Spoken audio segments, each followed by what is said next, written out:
1. இயேசு தனது பணிவாழ்வை தொடங்குவதற்கு முன்பு 40 நாட்கள் பாலை நிலத்தில் நோன்பு இருந்தார். 2.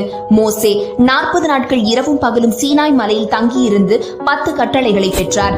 3. நோவாவின் காலத்தில் 40 நாட்கள் இரவும் பகலும் மழை பெய்து பெரு வெள்ளப்பெருக்கு ஏற்பட்டது.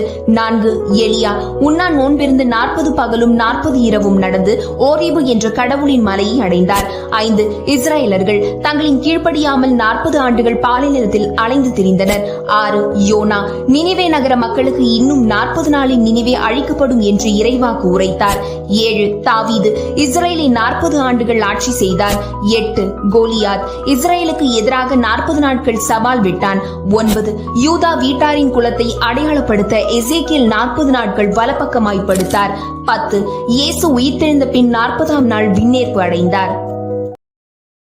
Download ShareChat.